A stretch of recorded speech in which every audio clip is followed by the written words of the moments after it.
After my dad's funeral, the house was filled with relatives exchanging condolences, but the atmosphere soon turned tense.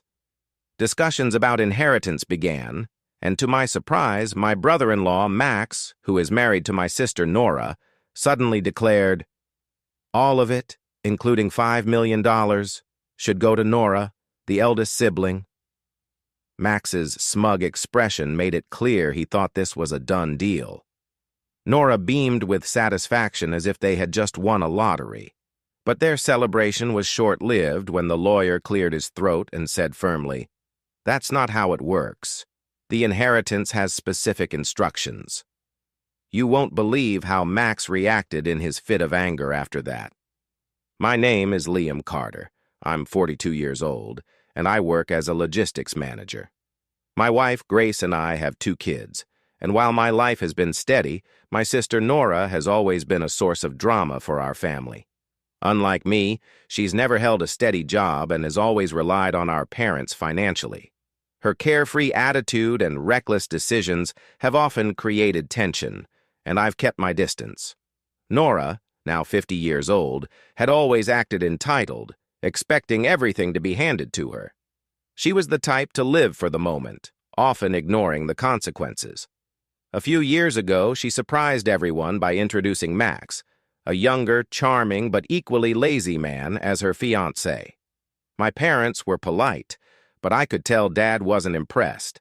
Despite Dad's misgivings, Nora pressured him to fund their extravagant wedding, burning through tens of thousands of dollars. When she quickly demanded more money for their honeymoon, Dad grew visibly frustrated. Nora brushed it off, assuming she'd inherit everything anyway. Fast forward to the present, and Dad's passing hit me hard.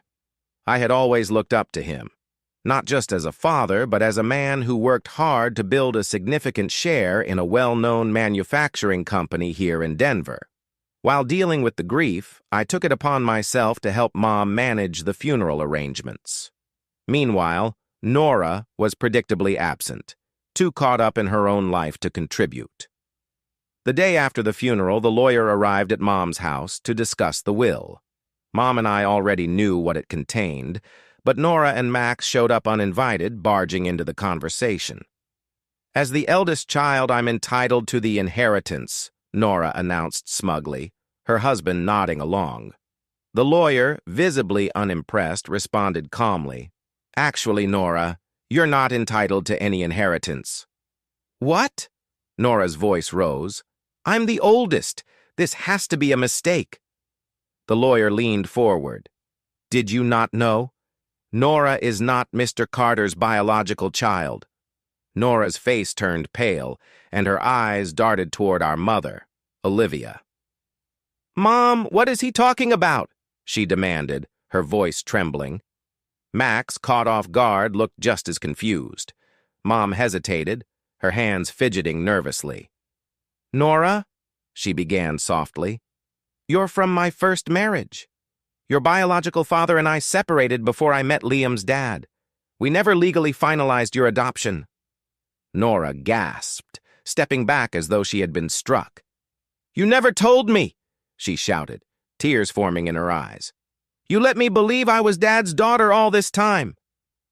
Max, who had been silent until now, crossed his arms and muttered, "So you're saying she gets nothing? That's not fair. She's the oldest." The lawyer shook his head. "Without a legal adoption, she has no claim to the inheritance. And even if she were eligible, Mr. Carter's will was clear. He left the inheritance to Liam and Mrs. Carter, citing Nora's history of financial irresponsibility." Nora's face turned red with anger. "This is ridiculous. Dad supported me my whole life. How could he cut me out like this?" I finally spoke, my voice firm but calm. "Nora, Dad tried to support you, but you took advantage of him. He gave you more chances than you deserved, but you never appreciated them." Nora's fury boiled over. "How dare you lecture me about appreciation? Dad always favored you, and you've never had to struggle like I have." She turned to Max for support, but he was glaring at her instead. "This is unbelievable," Max snapped. "You told me you were guaranteed the inheritance. I married you because you said you'd be wealthy. What a waste of time." "Excuse me?" Nora hissed, her voice trembling. "You married me for money?" Max didn't even try to deny it. "What else? Do you think I was interested in your personality?" Before Nora could respond, the lawyer cleared his throat. "If you can't control yourselves, I'll have to end this meeting. There's no room for argument. The will is legally binding." Max, clearly frustrated, turned his anger toward me. "You think you're so much better than us, don't you, Liam? Sitting there smug with your perfect life." I didn't take the bait. "I'm just following Dad's wishes, Max. That's all there is to it." Just as it seemed things were calming down, Nora suddenly lunged at me, screaming, "You don't deserve any of this!"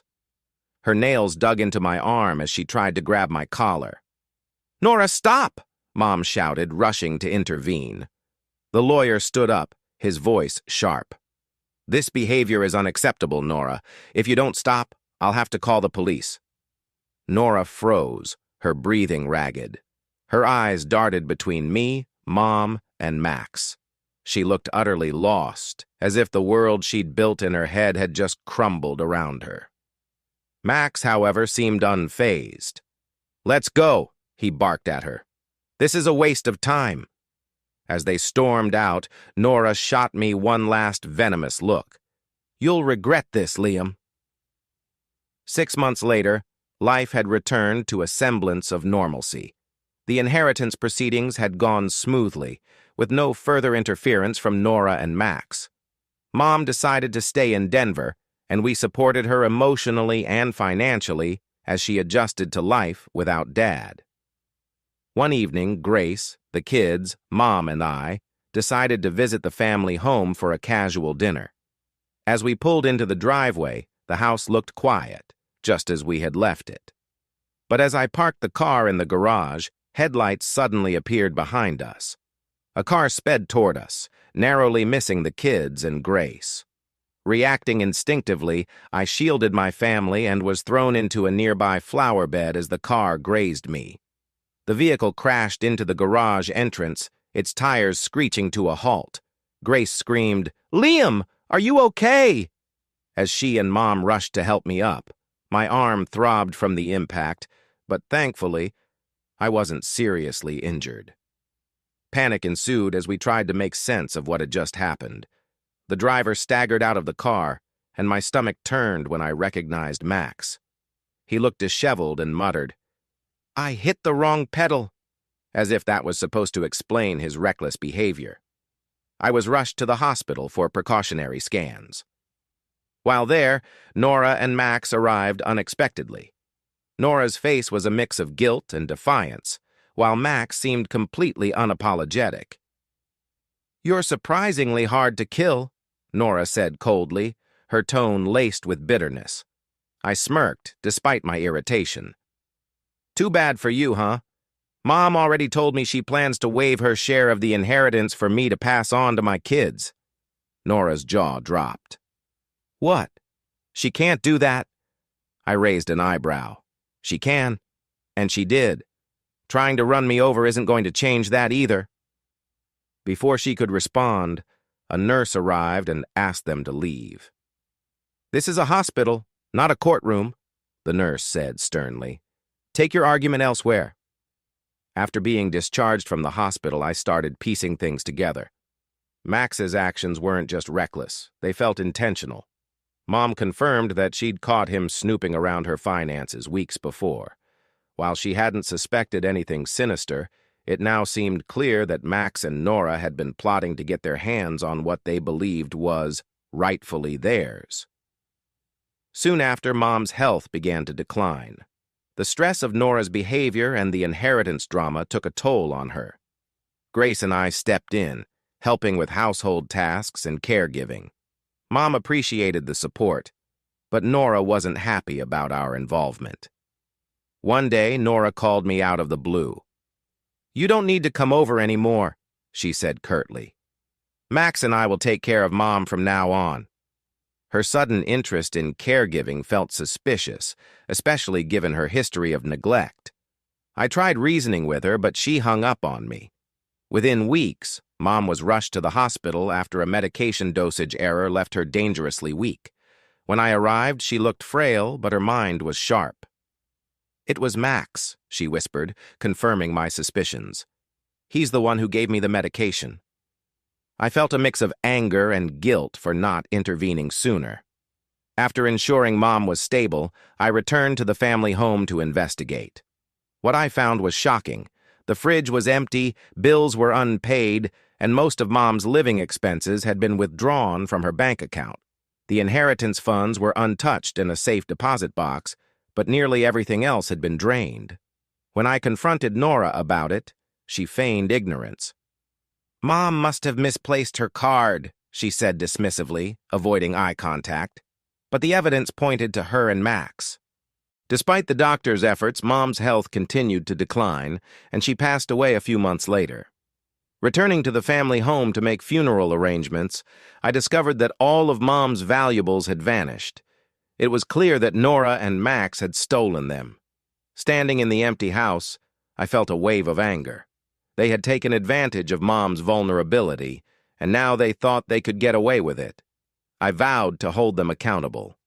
The day after Mom's funeral, I met with the lawyer to finalize the inheritance proceedings. To my surprise, Nora and Max showed up, looking smug despite their recent actions. Nora was the first to speak. "As Mom's daughter, I have the right to her share of the inheritance. It's only fair." I chuckled dryly. "Fair? Let's hear what the will says before you start making claims." The lawyer, unfazed by Nora's arrogance, opened the document and began reading. "According to Mrs. Olivia Carter's will, all her assets, including her share of the $5 million, are to be transferred to her son, Liam Carter." Nora's face drained of color. "What? This can't be right," she shrieked. Max slammed his fist on the table. "This is absurd. She's her biological daughter. She should get everything." The lawyer, remaining calm, replied, "There's no mistake." Mrs. Carter was very clear about her decision. Nora and Max are not entitled to any inheritance. Frustrated and furious, Max lost his composure. "We deserve that money. We took care of her," he yelled, sweeping papers off the lawyer's desk. I leaned back, keeping my voice steady. "Took care of her? You drained her bank account and neglected her while she was ill. That's not care, that's theft." Max glared at me. "You think you're so righteous? If it weren't for you, we'd have everything by now." The lawyer interjected. "This meeting is being recorded. You may want to choose your words carefully." Max froze, realizing his outburst had incriminated him. "You have no proof," he stammered, but his earlier statements had already sealed his fate. I turned to Max, my tone sharp. "And what about the car incident? You nearly killed me and my family. That wasn't an accident, was it?" Max's eyes darted nervously. I don't know what you're talking about." The lawyer calmly added, "Actually, your actions have already been reported to the authorities. Coupled with this recording, there's more than enough evidence to pursue charges." Nora panicked, grabbing Max by the arm. "You idiot! Look what you've done!" By the end of the meeting, Max faced multiple charges, including fraud, theft, and reckless endangerment. Nora, though less directly involved, was implicated as an accomplice and received a lighter sentence. Unable to afford rent, she tried seeking help from relatives, but everyone turned her away. With the legal battles behind me, I focused on rebuilding my life. Though the inheritance provided some financial security, I continued working diligently to provide for my family. Grace and I made sure to instill the values of hard work and gratitude in our kids, determined not to repeat the mistakes of the past. As for Nora and Max, they disappeared from our lives, leaving behind a trail of shame and bitterness. Standing in the family home one last time, I felt a sense of closure. Dad's legacy was safe, and the chaos caused by greed and entitlement was finally over. Thank you for reading this incredible journey of family, betrayal, and justice. If you enjoyed this story, make sure to like this post, comment your thoughts below, and subscribe to stay updated with more gripping tales. Your support means the world to us and keeps us motivated to bring you the best stories every time. Don't forget to share this story with friends who love drama and unexpected twists. See you in the next story. Sparkles.